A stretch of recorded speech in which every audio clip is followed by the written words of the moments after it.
ইনকিলাব মঞ্চের আহ্বায়ক শহীদ শরীফ ওসমান বিন হাদী হত্যাকাণ্ডের প্রধান আসামি ফয়সাল করিম মাসুদ ও তার সহযোগী আলমগীর হোসেনকে গ্রেপ্তার করেছে ভারতীয় পুলিশ।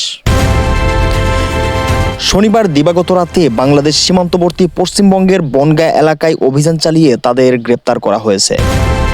রোববার পশ্চিমবঙ্গ পুলিশের স্পেশাল টাস্ক ফোর্সের STF এক সংবাদ বিজ্ঞপ্তিতে এসব তথ্য জানানো হয়েছে। সংবাদ বিজ্ঞপ্তিতে বলা হয়, গোপন ও বিশ্বাসযোগ্য তথ্য ছিল যে বাংলাদেশের চাঁদাবাজি হত্যাকাণ্ড সহ গুরুতর অপরাধ করার পর দুই বাংলাদেশি নাগরিক তাদের দেশ থেকে পালিয়ে অবৈধভাবে ভারতে প্রবেশ করেছেন। সুযোগ পেলে তারা আবার বাংলাদেশে ফিরে যাওয়ার উদ্দেশ্যে বনগাঁ সীমান্ত এলাকায় আশ্রয় নেওয়ার চেষ্টা করেছিলেন। STF জানায়, তথ্যের ভিত্তিতে শনিবার দিবাগত মধ্যরাতে অভিযান চালিয়ে বনগাঁ এলাকা থেকে দুই বাংলাদেশি নাগরিককে আটক করা হয়। তারা হলেন পটুয়াখালীর রাহুল ওরফে ফয়সাল করিম মাসুদ 37 ও ঢাকার আলমগীর হোসেন 34।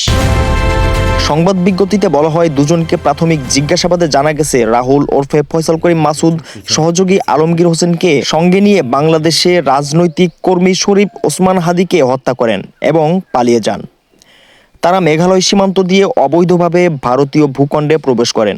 ভারতের বিভিন্ন স্থানে ঘোরাফেরা করার পর শেষ পর্যন্ত পশ্চিমবঙ্গের বনগাঁ এলাকায় আসেন। তাদের উদ্দেশ্য ছিল সুযোগ পেলে আবার বাংলাদেশে ফিরে যাওয়া। স্পেশাল টাস্ক ফোর্স জানায়, এ বিষয়ে একটি মামলা করা হয়েছে। আজ সংশ্লিষ্ট আদালতে হাজির করার পর তাদের পুলিশি হেফাজতে পাঠানো হয়েছে। এ বিষয়ে আরও তদন্ত চলছে। ইনকিলাব মঞ্চের আহ্বায়ক শরীফ ওসমান হাদী ঢাকা 8 আসনের স্বতন্ত্র প্রার্থী হিসেবে নির্বাচনে প্রতিদ্বন্দ্বিতা করতে চেয়েছিলেন। এজন্য তিনি বেশ কিছুদিন ধরে গণসংযোগ করে আসছিলেন।